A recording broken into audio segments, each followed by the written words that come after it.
All right. You asked me for proof, so I'm going to do my best to give you that proof. And I'm not sure if you ever were a Christian or if you understand the Christian theology or anything like that, so I'm not going to try to speak down to you or anything like that, but just in case, because I don't know you, I'm going to try to explain it the best that I can so that it can be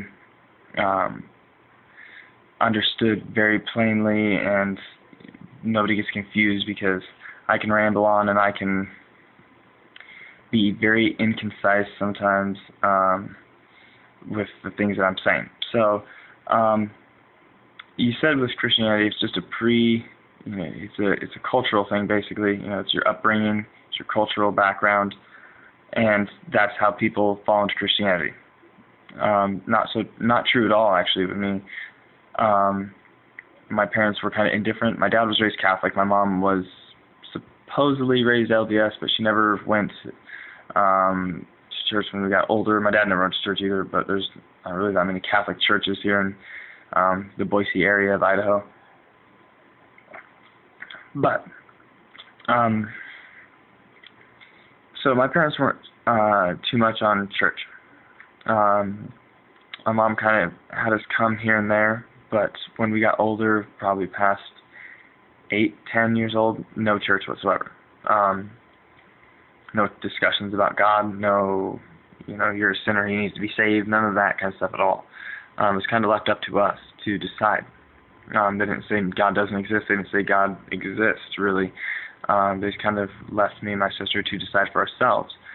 Both me and my sister have come to the conclusion, she before I did, came to the conclusion that God exists, and I didn't want anybody else's opinions to tamper with my logic and my thoughts and my beliefs. I wanted to, if it was true, then I wanted to discover that it was true for myself. I didn't want their feelings to get in the way of pure logic and their feelings to taint things that I believed. I wanted to go in there objectively, just take stand back and take a third person's perspective at both sides, so then it's not so as unbiased as possible. So my first thing that I ran across really was looking at things. I was talking to some Mormon missionaries and I was telling them it's just stupid to think that God created all this. We can explain everything through science, and it's just dumb to think that God created this. They told me, yeah, well, how do you explain birth? Well, that's pretty easy. Two cells get together. Why those two separate cells have to come together to start splitting, I don't know. I'm sure science has a explanation for that. I haven't figured that one out yet, but there's you really think that those two cells are so much different than your other cells that they can't just self-replicate? Why do we have to have sex in order to make babies?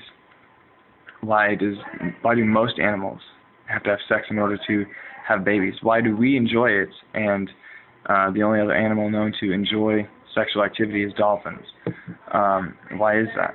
Why is it that all these different things about birth and sex and things like that? And I was just whatever, guys, we can understand these things through science. Yeah, I haven't done all the research, but they're understandable through science. And I found out that there's a lot that we don't know. We try to explain everything in the cosmos, but we don't even understand the human body fully. We're finding out things monthly, weekly, probably daily, about the human body and how it works and how the environment affects it and how we affect the environment. And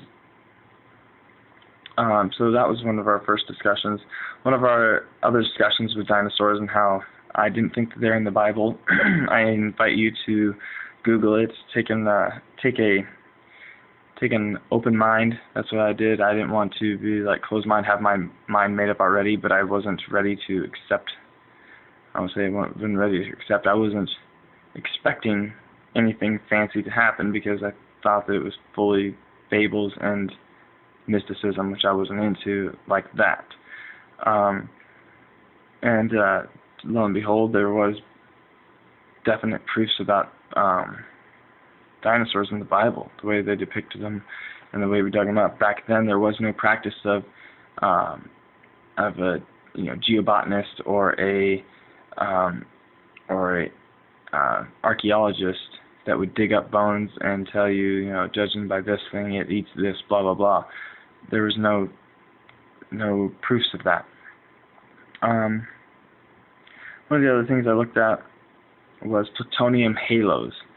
Plutonium halos form in granite rock and granite rock is the foundation for the crust of the earth. I mean, it's the crust of the closest to the lava crust to the earth,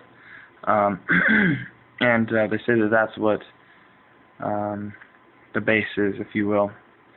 That's where everything, no life started. No life was there in the granite, and then after that, life started to come. Plutonium halos are like, if you take it like the Earth, okay? In the middle, the way they describe it, nobody knows, but we can just assume through different reasonings and science or whatever. You get the middle piece; it's very small.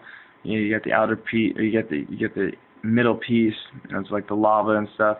You get the crust, and that's how it's in 3 different spots. Plutonium halos break up in the same way. It's basically like a dot of plutonium, and they give out these things called halos. They expand out. Now these halos would scientifically proven, tested in labs today, using getting it to form granite and everything like that, would not be able to. These plutonium halos would not be able to form if the Big Bang happened. Because the Big Bang theory with the Earth says that the Earth was a giant ball of molten mass with all the gas and moisture surrounding the Earth. And if they cannot form when it's molten lava. It has to be literally instantaneously created. It has to be the halos will only expand out, and it takes them about 3 seconds to form. Some of them take up to a minute, no longer than a minute though. So the world would literally have to be created within less than a minute for that Big Bang theory to be true. It's utterly ridiculous because it's been tested and proven to think otherwise. All these other things are theories, but we know this is a fact because we can test it. Now, all this, you're going to say, well, what about dating and stuff like that with the Bible? Well, I would like to see one scientist say that they tested something back in, let's say, 10,000 BC. 10,000 BC, they tested something using this technology that they have right now. Then they sped ahead through time, and periodically through their travels through time to get to the present, they tested it, and made sure that the aging process was going. Because all these scientists don't seem to take into account energy, which comes in many forms, such as heat, light, moisture would affect the outcome as well. Heat, light, pressure, if I didn't say that already, pressure is a big one that would affect these things, and nobody seems to take into account that those are huge holes in the dating of anything.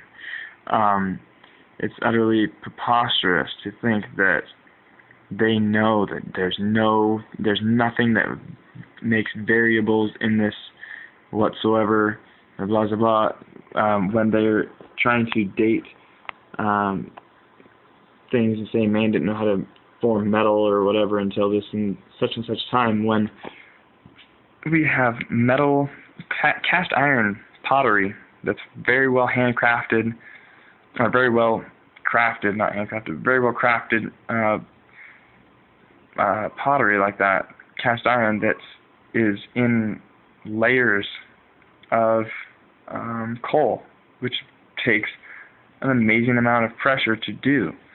It's amazing that we have trees that are standing upright through millions and millions of years of dirt, when trees don't live for millions and millions of years.